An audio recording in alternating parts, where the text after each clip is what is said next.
ভালো আছেন? জি, আলহামদুলিল্লাহ ভালো আছি। আসসালামু আলাইকুম। ওয়ালাইকুম আসসালাম। আমাদের ডাকলেন কেন? কি অবস্থা বলেন তো? আপনাদের ডাকার উদ্দেশ্য হয়েছে এটাই, মানে আমি একটা ডিপোজিট নিয়ে, আমার ডিপোজিট 5 বছর হয়েছে। আমি কোনাবাড়িতে চাকরি করতেছি। এখন আর ভাই চাকরি করতে গাজীপুর ভালো লাগে কোনাবাড়ি। না। জি, এখন আমি চাচ্ছি আমার একটা মনের মানুষের দরকার। আমি বিয়ে বসতে চাই। সেজন্যে আমি পর্দাশীল 5 ওয়াক্ত নামাজ পড়ি। আমিও চাচ্ছি এরকম একটা মানে মধ্যবিত্ত ফ্যামিলি হলে হবে। যে ধর্মের পথে আছে, পাঁচ ওয়াক্ত নামাজ পড়ে জি, এরকম ছেলে চাচ্ছে। 3 বেলা খাওয়ান খোরাক দিয়ে যে আমাকে একটু ভালো রাখতে পারবে, আশ্রয় দিয়ে। আমি এরকম একটা পাত্র খুঁজি আর কি। সেজন্য আচ্ছা, আচ্ছা। আমাদের আগে একটা বিয়ে হয়েছে আপনার না? জি, ডিভোর্স হয়েছে 5 বছর ওটা কি হয়েছে। স্বামী কি আছে না না, মারা গেছে? ওটা 3 বছর সংসার করার পরে না, ডিভোর্স দিয়ে দিয়েছেন? ডিভোর্স আমি দেই নাই, উনি দিছে। কারণ নিশার রাস্তায় ও চলে ছেলে গিয়া ভালো না? আরেকটা আচ্ছা, মেয়ে ব্যাপারটা ভালো পাল্লায় না। পড়ছে, পড়া ওই মেয়েটারে বিয়ে শাদী করে আমার ডিভোর্স দিয়ে আচ্ছা, দিছে। আপনার ফ্যামিলির সদস্য আছে কয়জন? আমার ফ্যামিলি বলতে আমরা 3 ভাই বোন, 2 বোন 1 ভাই, আর বাবা নাই, মা আছে। আপনার সবাই মানে সবাই গ্রামে থাকে, আপনি একা ঢাকা থাকেন? জি, আমাদের দেশের বাড়ি কিশোরগঞ্জে।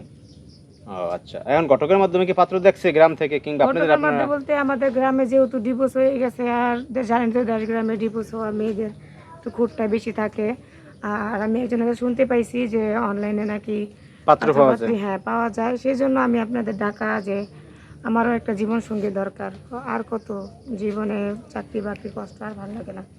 আমিও চাচ্ছি যে 8-10 আপনাদের জনের মতো। সন্তানাদি তো নাই? না, আমি চাচ্ছি 8-10 জনের মতো আমি একটু সংসার করে চলতে। মানসিকভাবে খুব ভেঙে পড়ছি ভাই, এখন অনেক সেজন্য। প্রবাসী ভাই যদি বিয়ে করতে চায় বিয়ে বসবে? হ্যাঁ, বসবো না কেন, অনেকে অবশ্যই বউ বসবো। চলে গেছে, বউ মারা গেছে। বউ চলে গেছে সেটা একটু সমস্যা হয়, কারণ আমি এক জায়গা থেকে একটু কষ্ট পাই আসছি, একটা ধাক্কা খাই আইছি, ওই জায়গায় আমি আর যেতে চাই না। বউ মারা গেছে, বাচ্চা আছে, এরকম পরিবার আমার সমস্যা নাই, এরকম ছেলে হলে চলবে।